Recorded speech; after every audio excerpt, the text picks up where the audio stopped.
एक बार की बात है, एक दिन राजीव अपने रूम में अपनी किसी काम में व्यस्त था। तभी उसे किचन से उसकी माँ और बीवी की आवाज़ सुनाई दी।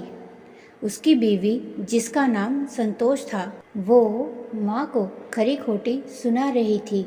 शायद राजीव की माँ ने दूध फ्रिज से बाहर रख दिया था, जिससे दूध फट गया था।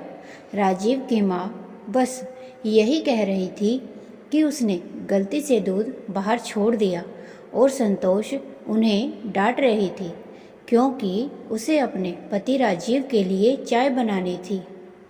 पर संतोष दूध फटा देख वो बौखला गई थी। राजीव ये सब सुन रहा था, पर अपने काम की व्यस्तता के कारण अपने काम में ही लगा रहा। ये कोई नई बात नहीं थी। संतोष को आदत सी हो गई थी माँ को खरी खोटी सुनाने की। राजीव भी संतोष की देखा देखी में कभी कभी अपनी माँ को डांट दिया करता था और हमेशा उन दोनों के बीच में संतोष का ही पक्ष लेता और माँ को डांट देता था। आज जब राजीव 3 दिन बाद घर आया तो राजीव की माँ राजीव के पास आकर अपने आंचल से उसके मुंह को पोंछते हुए बोली, बेटा खाना लगा दूं? दूर से आया है, थक गया होगा। ला अपने पैर दे, जूते उतार देती हूँ तेरे।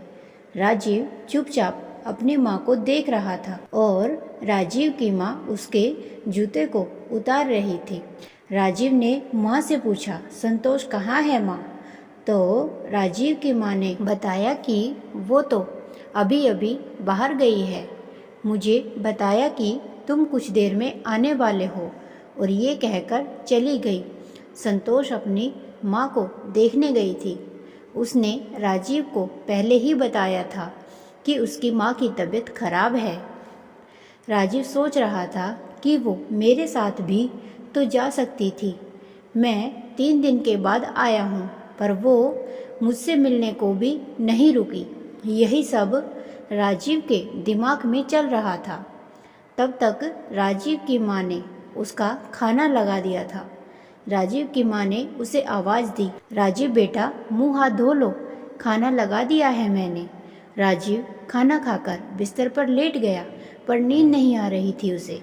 मन में बस एक ही बात चल रही थी कि संतोष अपनी माँ को देखने के जल्दी में मुझसे मिले बिना चली गई और मैं उसके चलते अपनी माँ को हमेशा डांटता रहता हूँ। लेकिन माँ उस बात को लेकर कभी भी मुझसे या संतोष से कोई नाराज़गी नहीं जताती थी। वो बस सुनती और भूल जाती। लेकिन ये बातें आज राजीव के मन में घर कर गई। सारी रात वो बस माँ के बारे में सोचता रहा कि आखिर क्यों वो अपनी बेइज्जती बर्दाश्त करती हैं। आखिर क्या है वो चीज़ जिसके चलते माँ मुझसे इतना प्यार करती हैं?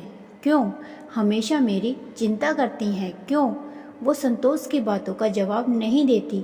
क्यों क्यों और न जाने कितने ही क्यों राजीव के मन को झंझोर रहे थे। राजीव ने सुबह माँ को सबसे पहले यही पूछा, आखिर कौन सी बात है जिसके चलते तुम इतना सब सहती हो और उफ तक नहीं करती? राजीव माँ की बातों को सुनकर दंग रह गया। आज उसे पता चल गया उस क्यों का कारण क्या है। राजीव की माँ ने बहुत ही सहज भाव से कहा था, पर उनकी वो बातें आज राजीव को सच से रूबरू करा गई। उन्होंने कहा, बेटा अब मेरी ज़िंदगी तो कट गई, बस तुम्हारी चिंता हमेशा सताती रहती है। मैं तो 2-4 दिन की मेहमान हूँ, पर मेरे चलते तुम दोनों में अनबन ना हो, यही भगवान से दुआ करती हूँ। तुम दोनों खुश रहो, आबाद रहो, इससे ज़्यादा एक माँ के लिए क्या हो सकता है। ये कहकर वो किचन में चली गई और जाते जाते कह गई, तू इतना सोच मत, सर दर्द करेगा। राजीव को अपने सारे क्यों का जवाब मिल गया था।